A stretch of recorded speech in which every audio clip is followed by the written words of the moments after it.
नमस्कार मित्रों, मैं प्रदेश श्रीवास्तव कहानी टाइम में आपका स्वागत करता हूँ। लीजिए सुनिए मेरे उपन्यास वह अब भी वही है का 13वां भाग। रमानी बहनें पार्टी में हम दोनों के काम को लेकर 2 दिन बाद बोली, तुम दोनों ने बढ़िया काम किया, आगे से तुम दोनों और भी जिम्मेदारियां निभाओगे। एक अपनी बात पूरी कर ही पाई थी कि तभी दूसरी बोली, अब से तुम लोग हमेशा से उसी तरह की ड्रेस पहनोगी जो उस दिन पहनी थी, तुम्हें और ड्रेस मिल जाएंगी। मैं दोनों बहनों की चालाकी पर भीतर ही भीतर कुड़ कर रह गया, चुपचाप उनकी बातें सुनता रहा। उनसे यह कहने की सोच रहा था कि ड्रेस के साथ साथ पगार में भी कुछ बढ़ोतरी करती तो कोई बात है। जितना और जिस तरह का काम करवा रही हैं उस हिसाब से तो पगार कुछ है ही नहीं, बल्कि उस अय्यासी भरी रात के लिए तो 4-6 महीने की पगार अलग से दे देनी चाहिए। 2 सेट कपड़े देकर भरमा रही हैं, बेवकूफ़ समझ रखा है। हमारी व्यवस्था का जिस मासूमियत भोलेपन से तुम दोनों ने फ़ायदा उठा रही हो, हमारा शोषण कर रही हो, क्या यह सब हम समझ नहीं रहे हैं?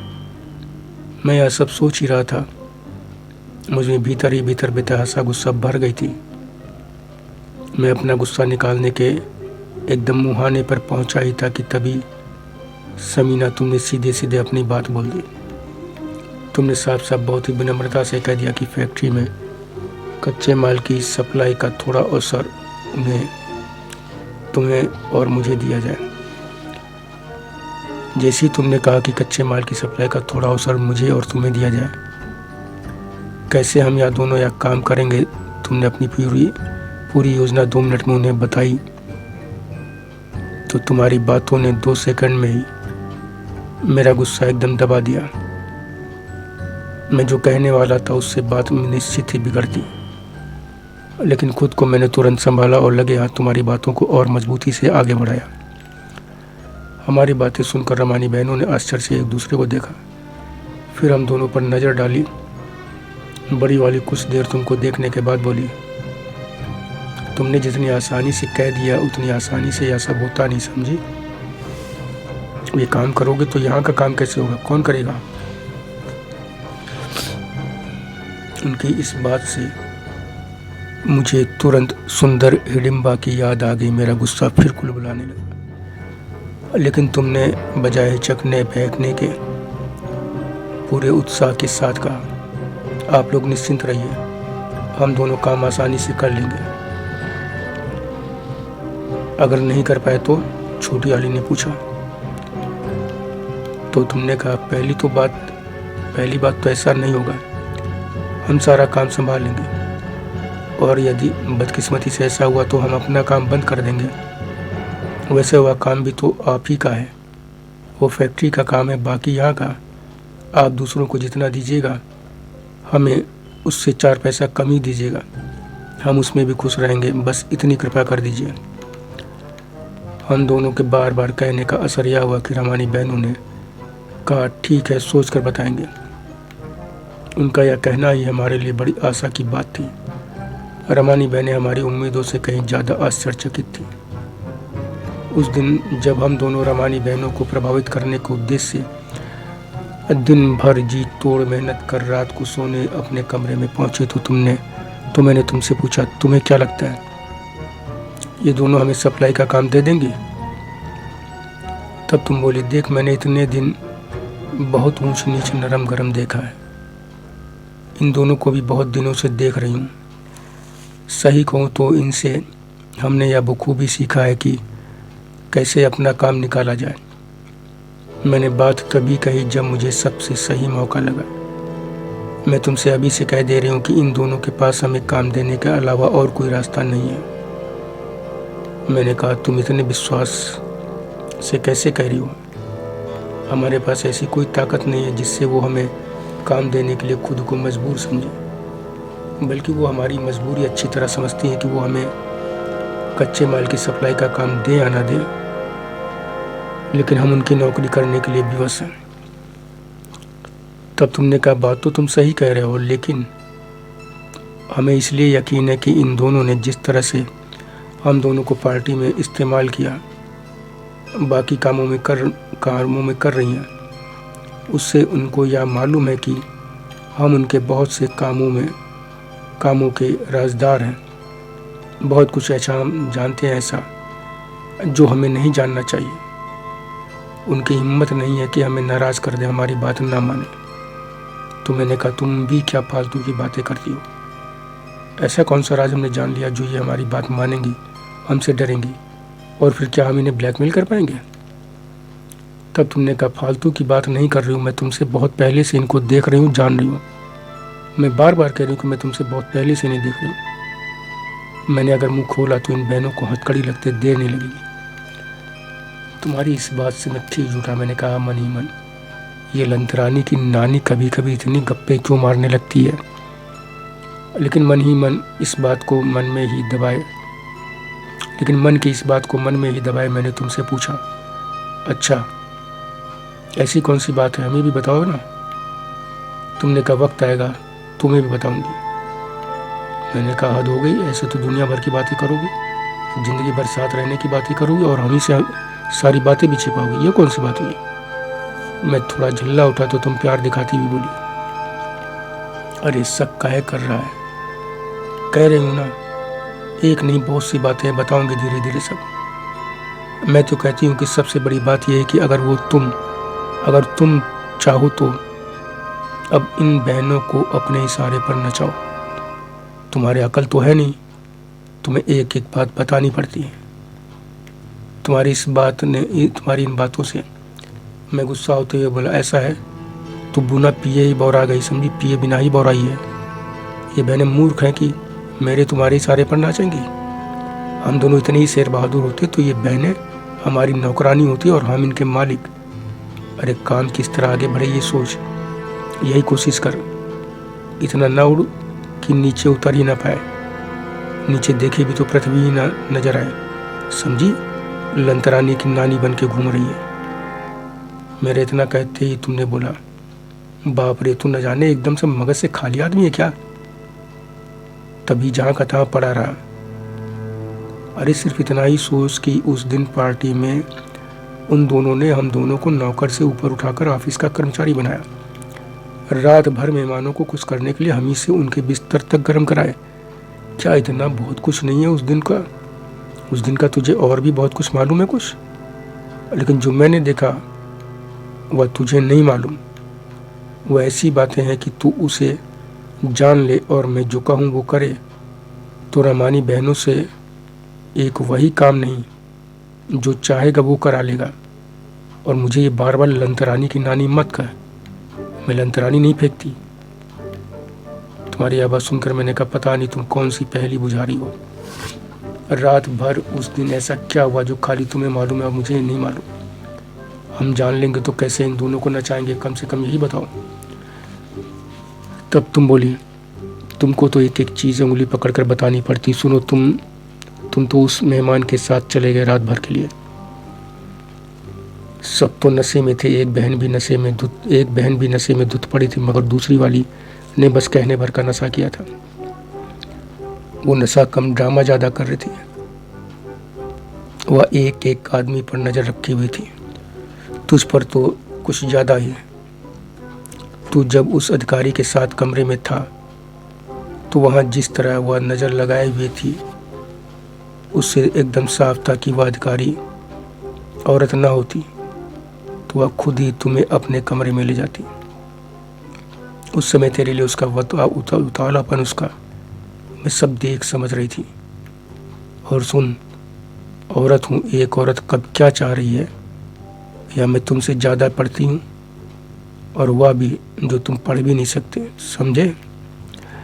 समीना, तुम्हारी यह बात सुनकर मैंने कहा, ऐसा है तू अपने काम के चक्कर में एकदम पागल हो गई है, समझी। और तुझे लंतरानी ही कहूँगा अगर कायदे से साफ साफ ना बोली तो। वह बोली, मैं पगला नहीं गई हूँ, या सच फिर कह रही हूँ कि एक औरत हूँ और दूसरी औरत को जो कुछ कर रही है वह, उसका मतलब क्या है, वह तुमसे ज़्यादा जानती समझती हूँ। या भी बता दूँ कि वैसा ही एक मौका जल्दी ही फिर आने वाला है, क्योंकि तू तो कुछ समझ पाता नहीं, इसलिए ऐसा कह रहा हूँ, ऐसा करते जाना। मैं तेरे को इस बार किसी बाहरी औरत के नहीं, किसी और के सामने नहीं, इसी रमानी बहन के आगे कर दूंगी। एक बार तेरा साथ पा जाएगी तो काम बनते देर नहीं लगेगी, और जितने काम चाहोगे उतने काम होते जाएंगे, करते जाओगे, मांगते जाओगे, मिलता जाएगा। तुम्हारी बातें समीना मुंबई की मेट्रो की तरह चलती जा रही थी और मैं तुम्हें आश्चर्य से देख रहा था। सोच रहा था कि अब तक यही सुना था कि कोई बीवी प्रेम का अपने आदमी या जिसे वह चाहती है या जिसे वह चाहती है उस मर्द को दूसरी औरत के साथ देखना तक बर्दाश्त नहीं करती। और एक ये है लंतरानी की नानी जो अपने ही हाथों से मुझे दूसरी औरत की बाहों में भेज रही है, धक्का दे देकर भेज रही है। उस दिन भी इसी ने जोर डाला था। ये इतना पीछे न पड़ती तो भले ही रमानी बहनें आधी रात को सड़क पर निकाल देती, फेंक देती मुझे बाहर, लेकिन मैं उस औरत के पास नहीं जाता। अब ये आगे रमानी बहन के ही आगे मुझे सामने खड़ा करने में तुली हुई है, उन्हीं के सामने डाल रही है। ये जैसा कहती है, क्या वाकई मुझे वैसा ही प्यार करती है या ये बहाना या दिखावा है इसका? आखिर ये कैसी औरत है, बीवी है नहीं। जो हरकतें कर रही उसे देखकर तो इसे प्रेम का भी नहीं कह सकते। होती तो वह नहीं करती जो किया, और आगे जो करने की सोचे बैठी है। ये तो रमानी बहनों की ही तरह मुझे मोहरा बनाकर अपना उल्लू सीधा कर रही है। मुझे बिल्कुल कोई औजार समझकर यूज कर रही है। अपना काम निकालने के लिए रमानी बहनों के सामने मन हुआ तो खुद, और ज़रूरत हुई तो मुझे ही लिटाने को तैयार है। वाकई इसके सामने तो मैं बिल्कुल भोंदू ही साबित हो रहा हूँ। लेकिन जो भी हो, कारोबार तो मेरे बिना खिसकेगा ही नहीं। मैंने सोचा ठीक है, तो रमानी बहनों की तरह मुझे औजार बना, शुरू कर कारोबार। चाबी तो मेरे ही हाथ में रहेगी, तेरी भी और तेरे धंधे की भी। डाल मुझे रमानी बहनों के सामने, देख मैंने कैसे उनको हैंडल करता हूँ, और तुझको भी। मैं यह सब फालतू की बातें सोच ही रहा था कि तुम चहकती हुई बोली, ए तू मेरी बात सुन भी रहा है कि सो रहा है, या मुंगेरी लाल के सपने देख रहा है? अब सपने देखना बंद कर विलेन किंग, नहीं बिजनेस किंग बन, बिजनेस किंग। तुम्हारी इस बात पर मैंने कहा सुन रहा हूँ, ज़्यादा ना बोला कर, समझी? जरा अपना दिमाग ठिकाने रख, और उसके बाद मुझे एक बात बता कि तुझे दूसरी औरत के साथ मुझे संबंध बनाते देखकर तेरे को बुरा नहीं लगता क्या? तब तुमने कहा, मैंने तुमसे कितनी बार कहा कि मुझे गरीबी गुलामी से ज़्यादा और कुछ भी खराब नहीं लगता, समझे? जो कर रही हूँ इन दोनों से छुटकारा पाने के लिए कर रही हूँ। जब इनसे छुटकारा मिल जाएगा तो दूसरी औरत के पास भेजना तो छोड़, तेरे को मैं दूसरी औरत की तरफ देखने भी नहीं दूंगी, समझे? मैंने कहा समझ रहा हूँ, सब समझ रहा हूँ। एक बात तो बता, जैसे तू बोल रही है कर रही है, ऐसे तो एक दिन जब धंधा चल निकलेगा तो तू मुझे भी छोड़ देगी, कोई और ढूंढ लेगी, क्योंकि तू तो मुझे काम निकालने के लिए एक औजार की तरह प्रयोग कर रही है। काम निकल जाने पर तो वैसे ही भूल जाएगी। वैसे भी टूल को टूल बॉक्स में रख कर कोने में रख दिया जाता है, तो मुझे भी तू टूल बॉक्स में रख कर भूल जाएगी। मेरी इस बात पर तुम देर तक हंसती रही, बहुत देर तक, और मुझे देखती रही। फिर बोली, तेरे जैसा कोई दूसरा टूल मिलने वाला नहीं है, इसलिए तुझे छोड़कर किसी और का हाथ पकड़ने वाली नहीं। इस बारे में हम दोनों की बातें बार बार होती रहीं, अपनी अपनी कोशिशें भी करते रहे। यह कोशिशें धीरे धीरे रंग लाने लगी। रमानी बहनों से काम मिलते ही तुम्हारी कुल जमा पूंजी और साथ ही मेरे पास जो कुछ था वह सब मिलाकर काम चलाने भर का एक पुराना हाफ डाला ट्रक भी ले लिया। लेकिन रमानी बहनों ने शुरू से ही खुराफात शुरू कर दी। पहले महीने में 1 रुपया भी पेमेंट नहीं किया। महीने भर किसी तरह हम दोनों ने काम चलाते हुए अपनी गाड़ी आगे बढ़ाते रहे, चलाते रहे अपना काम। हमने अपने बहुत ही गाढ़े समय के लिए जो पैसा अलग रखा था उसे भी लगा दिया। यहाँ तक कि बरसों से तमाम कठिनाइयों के बावजूद जो कुछ गहने मैंने बचा रखे थे वह भी बेच दिए। हम दोनों यहाँ न करते तो हमारा काम 2 हफ्ते में ही बंद हो जाता, मगर 1 महीने बाद भी जब पैसा नहीं मिला तो मजबूरन हमें रमानी बहनों के हाथ जोड़ने पड़े कि जैसे भी हो हमें पैसा दें, नहीं तो हमारा काम रुक जाएगा। मगर दोनों टस से मस नहीं हुई, खाली हमारी पगार हमें दे दी बस। कुछ दिन धंधा उससे आगे खींचा, लेकिन जब उसके बाद डीजल का भी पैसा नहीं रहा तो हम दोनों ने फिर उन मगरूर बहनों के सामने खड़े हुए, उनसे विनती की कि पैसा दे दें। लेकिन हमें 2 टूक जवाब मिला कि जब मार्केट से पेमेंट उन्हें मिलेगी तभी वो हमें देंगी। उनके जवाब से हमें दिन में ही तारे नज़र आने लगे। हमें कहाँ से पता चलेगा कि उन्हें पेमेंट मिली कि नहीं। मैंने तुमसे कहा कि उनकी बातों से तो लगता है कि ये हमेशा एक ही बात कहेंगी कि पेमेंट नहीं मिली। तुम चुप रही, हम अवाक थे। हम दोनों को कुछ समझ में नहीं आ रहा था कि क्या करें। अगले दिन ट्रक में डीजल भरवाने के लिए भी पैसा नहीं था। चिंता के मारे उस रात हम दोनों खाना भी नहीं खा सके। हम दोनों की हालत बड़ी खराब हो गई थी। हमारी सारी पूंजी दांव पर लगी हुई थी, जो देखते देखते डूबने जा रही थी। कमरे में हम दोनों चुपचाप बैठे, तुम्हारी आंखों में आंसू थे और निराशा दोनों हम देख रहे थे। कमरे में हम दोनों चुपचाप बैठे थे, तुम्हारी आंखों में मैं आंसू और निराशा दोनों देख रहा था। देखते देखते रमानी बहनों ने हमारे सपनों के सुंदर महल को ढहा दिया था। महल के अंदर महल के खंडहर को हम व्यवस्था भरी नज़रों से देखते रहने के सिवा कुछ नहीं कर पा रहे थे। कुछ समझ में ही नहीं आ रहा था। इसी बीच मेरे दिमाग में आया कि ये तो पहले बड़ा कहती थी कि ये बहनें इसी बीच मेरे दिमाग में आया ये तो पहले बड़ा कहती थी कि ये बहनें इसकी बात चाहकर भी नहीं टाल पाएंगी, नहीं टाल सकती इसकी बातें। इसकी लंतरानी के चक्कर में फंस गया। लेकिन इन दोनों ने तो जानबूझकर पूरी साजिश के तहत बीच मझधार में लाकर नाव पलट दी है। एक एक तिनका तक हमसे छीन ले लिया है कि हमें तिनके का भी सहारा ना मिले।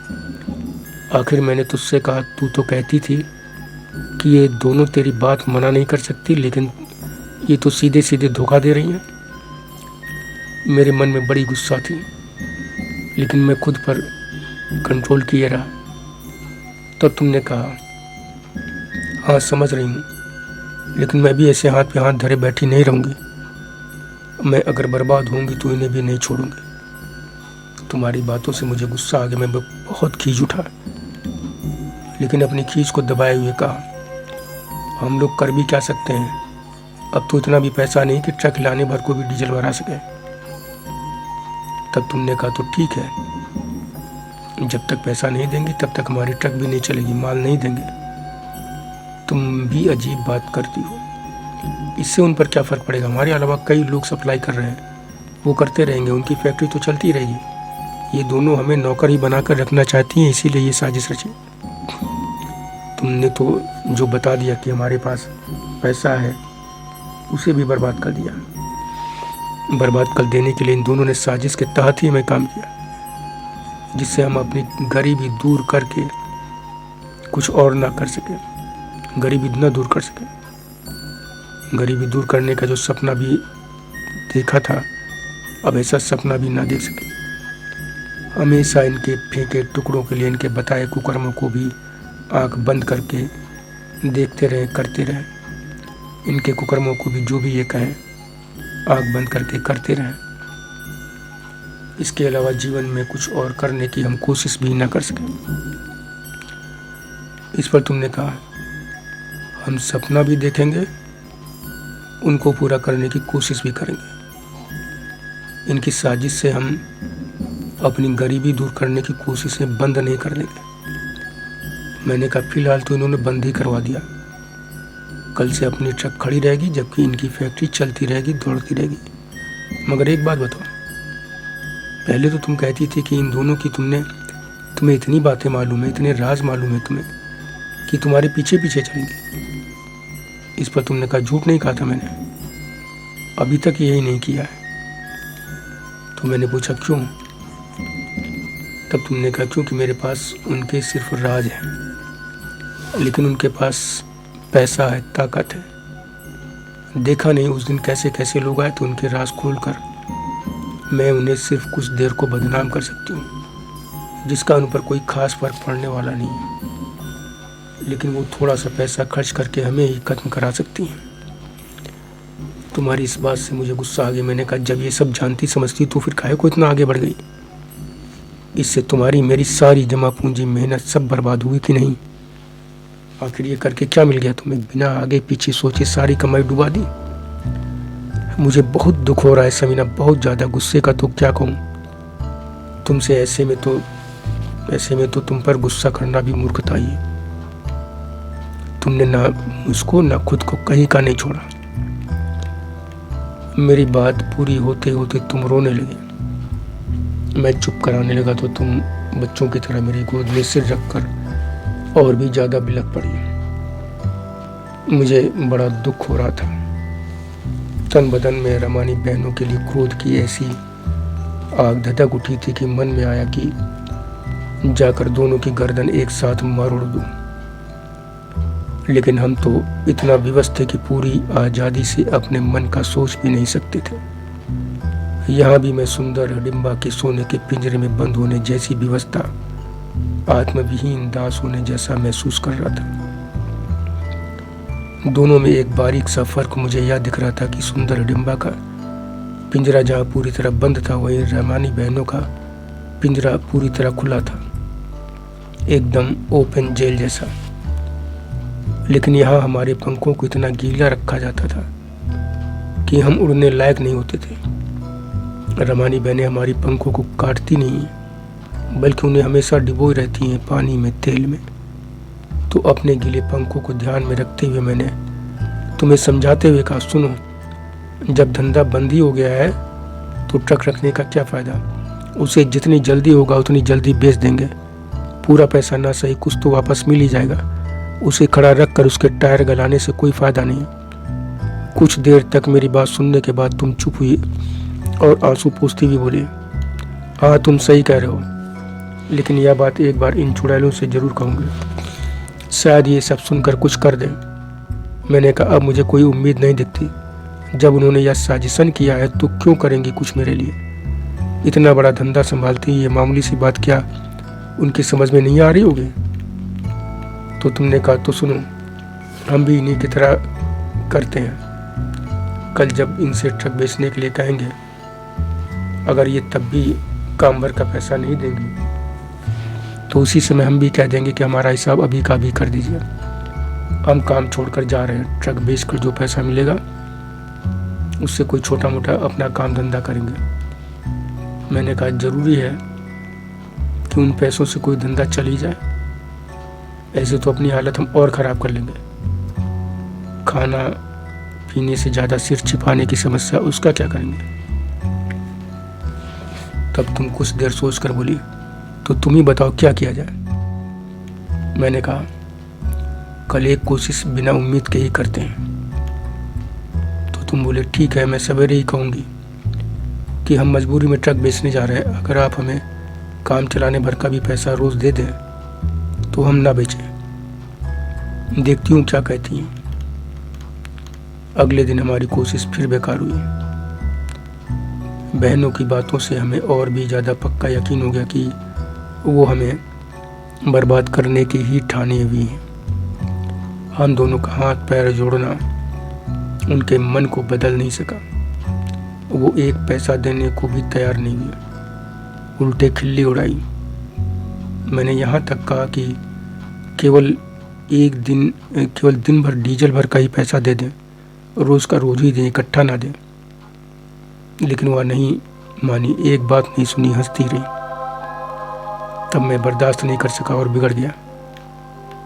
मैंने साफ साफ कह दिया कि आप दोनों ने हमें बर्बाद करने के लिए यह सब किया। आप लोग नहीं चाहती थी तो पहले ही मना कर देते, हमारे पैसे क्यों बर्बाद करें? हम दोनों अब यहाँ काम नहीं करेंगे, हमारा हिसाब अभी का अभी कर दीजिए, पगार का भी और सारे माल का भी। मैं इसके आगे कुछ बोल ही नहीं पाया कि समीना तुम बीच में ही कूद पड़ी। मुझे पीछे करती हुई बोली, नहीं नहीं, हम दोनों जैसे काम करते आए वैसे ही आगे भी करेंगे।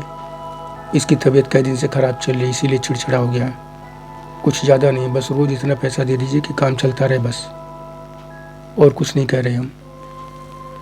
लेकिन समीना, तुम्हारी इस कोशिश पर उन दोनों ने न सिर्फ हम दोनों को डांटा, बल्कि पुलिस के हवाले कर देने की धमकी भी देने लगे साथ में। तमाम अपमानजनक बातें कहीं वो अलग। हम विवश होकर हाथ मलते रहे, अपनी बेबसी पर कुढ़ते रहे। मैंने कई बार सोचा कि न जाने कैसे लोग कहते हैं कि आंख उठाकर देख लेने भर से ये मालिक नौकरों को धक्के मारकर भगा देते हैं। इसने तो निकालने का नाम ही नहीं लिया, निकालने तक का नाम नहीं लिया। रात को जब मैं काम धंधे करके कमरे में पहुंचा तो तुम वहां बैठी मिली। तुम भी 10 मिनट पहले ही पहुंची थी। मैंने तुम पर एक नज़र डाली और बगल में ही बैठ गया। तुम एकदम शांत ऐसे बैठी थी जैसे कुछ हुआ ही नहीं।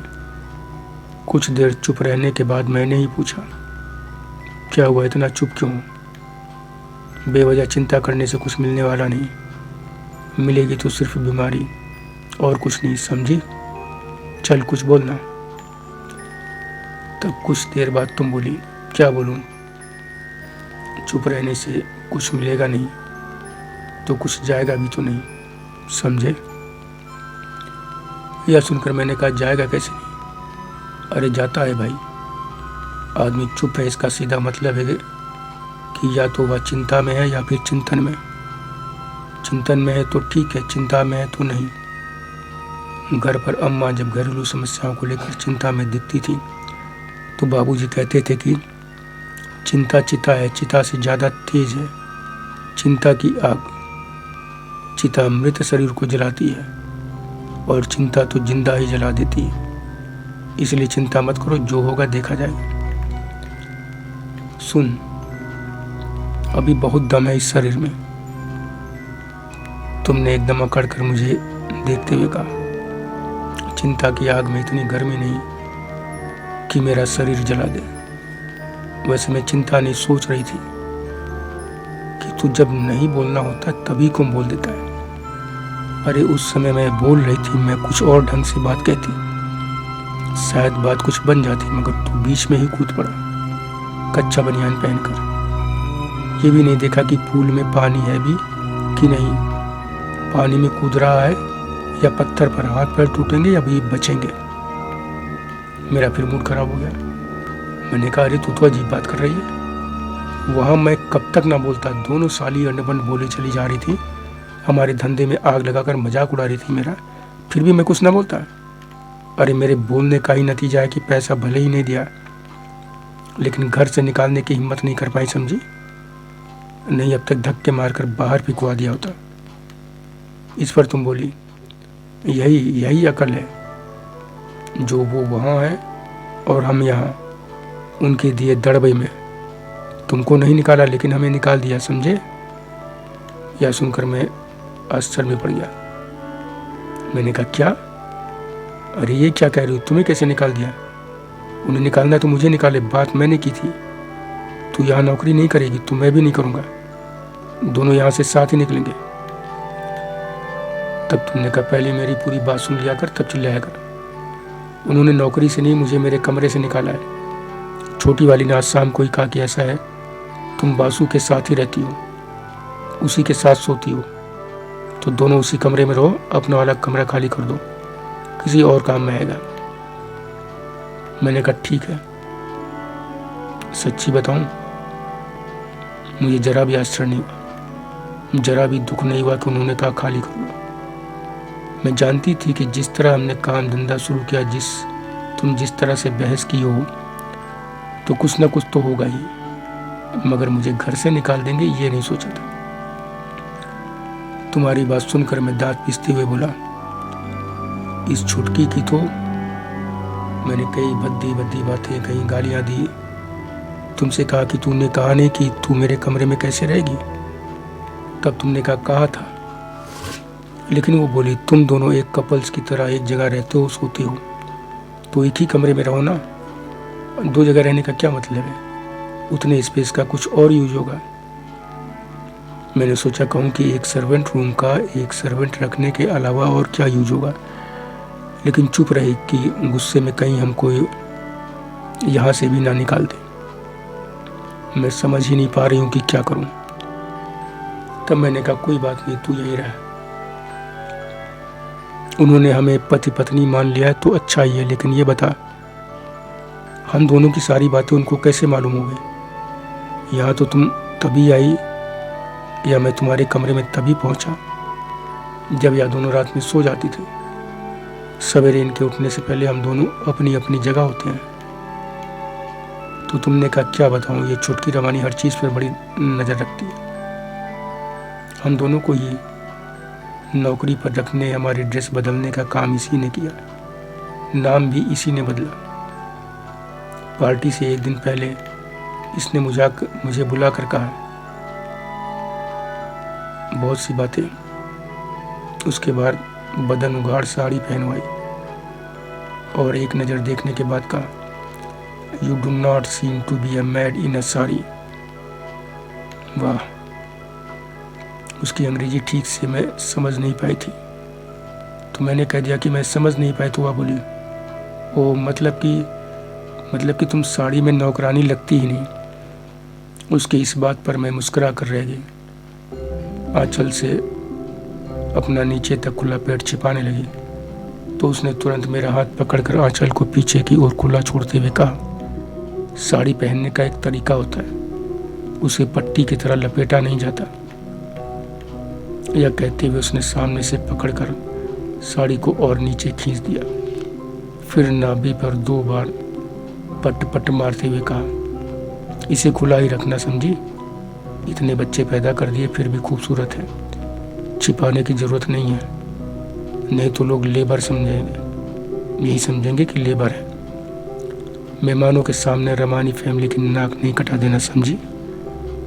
फिर दुनिया भर की और बकवास की आगे कहा लेकिन तुम्हारी ड्रेस से तो तुम्हारा नाम मैच नहीं कर रहा। कुछ देर सोचकर बोली समीना। समीना नहीं, इस नाम का ना हटा दो, समी, सैमी कर दो। अब से हम तुमको हमेशा सैमी कहेंगे। मैं भीतर भीतर गुस्सा होती बोली नाम ना बदलिए, मुझे यही अच्छा लगता, मुझे मेरी अम्मी ने यह नाम दिया था। तो वह बोली मैंने नाम नहीं बदला है, समीना में से ना हटाया है, तो सा पर ए जोड़ दिया है, तो अब समीना से सैमी हो गया। बस तुम्हारी अम्मी का दिया नाम तो बना ही है। मेरी सारी कोशिश बेकार गई, समीना से सैमी बनाकर ही मुझे छोड़ा। ऊपर वाले से माफ़ी मांगते हुए मैंने खूब शिकायत की कि हम गरीबों को इतना बदनसीब क्यों बना देते हो कि तुम्हारे बंदे ही हम पर जुल्म करते हैं। हमें इतना गुलाम क्यों बना देते हो कि हम अपने नाम तक की हिफाजत नहीं कर पाते। हमारे अब्बू अम्मी का दिया नाम भी हमारा नहीं रह पाता। ये अमीर जादे जो कहते हैं मानना पड़ता है, हमारा तो कोई वजूद ही नहीं है। समीना, मैंने देखा कि तुम बात करते हुए बहुत टूटती जा रही थी। मैं भी बहुत हताश हो रहा था। हम एक दूसरे का कंधा बनते जा रहे हैं, हम एक दूसरे का कंधा सहारा बनते जा रहे थे। मैंने देखा तुम उस समय कमरे से निकाले जाने से ज़्यादा नाम बदले जाने से दुखी हो, तो तुम्हें समझाते हुए कहा तुमसे तो इतनी बात कहकर नाम बदला, मुझसे तो सीधे कहा विशेश्वर तुम्हारा नाम बहुत टिपिकल है, हम इतने दिनों बाद भी ठीक से नहीं ले पा रहे, तो आने वाले गेस्ट कहाँ से ले पाएंगे। हम सभी अब तुम्हें बासु कहेंगे, ठीक है जाओ। मुझे तो एक शब्द बोलने का भी मौका नहीं दिया। ये रमानी नहीं कमीनी बहनें हैं। पहले वाले साहब और उनकी सुंदर हिडिंबा तो सीधे मारते थे, ये दोनों तो सीधे भी मारती हैं और गुड़ में भी जार देती हैं। उसी दिन से बासु सहमी चिल्ला रही हैं। यही हाल रहा तो कुछ दिन में हम लोग अपना असली नाम ही भूल जाएंगे, यही भूल जाएंगे कि हम लोग कौन हैं, कहाँ के हैं, पता नहीं आगे क्या करेंगे। तब तुम बोली सुन, ज़्यादा खोपड़ी पर मूतेंगे ना तो वो हाल कर दूंगी कि ज़िंदगी जेल में बीते। यह सुनते ही मेरा गुस्सा एकदम भड़क गया। मैंने कहा चल बस कर, पहले भी तूने बड़ी बड़ी बातें कही थी कि ये दोनों तेरी बात मना ही नहीं कर सकती। तूने बड़े राज दबा रखे हैं। जब राज को ऊपर लाने की ज़रूरत पड़ी तो डर गई कि ये हो जाएगा वो हो जाएगा। अब कौन सा तोप मार देगी, बताओ कौन सा तोप मार दोगी। लंतरानी करती रहती, फेंकती रहती। मेरा यह कहना था कि तुम बोली, देख जब सांस लेना मुश्किल हो जाएगा ना, पानी नाक से भी ऊपर हो जाएगा ना, तो सीधे थाने में पहुंचेंगे। साहब कहूँगे कि ये दोनों अपना काम कराने के लिए गैर मर्दों के सामने मुझे डाल देती है, मेरा शोषण कराती हैं। या भी कहूँगी कि जब मन होता है तब ये दोनों मुझे भी शराब पिलाकर मेरा शारीरिक शोषण करती हैं, तेरा भी नाम लूँगी। यह सुनते ही मैं चौंक गया। मैंने कहा क्या क्या, मैंने कब तेरा शोषण किया, क्या बके जा रही है तू। तब तुम बोली, बीच में कूदेगा तो यही होगा। मैं कहूँगी कि तेरा भी मेरी तरह शोषण किया जा रहा है, तू मेरी और मैं तेरी गवाही दूंगी। इस तरह इनकी कंपनियों पर ताला न लटकवा दिया तो सैमी मेरा, अरे नहीं, समीना मेरा नाम नहीं। ये सैमी कहकर सही में हमारा वजूद ख़त्म किए दे रही। तुम्हारी बात सुनकर मैंने कहा तो कल सवेरे ही इन दोनों से कहा जाए कि हमारा सारा पैसा दो, नहीं तो हम सीधे थाने जा रहे हैं। और फिर यहाँ से निकल कर सीधे थाने पहुँचते हैं। बोल चलेगी कल, चलेगी ना। तुम कुछ देर सोचने के बाद बोली नहीं। धन्यवाद मित्रों, शेष अगले भाग में।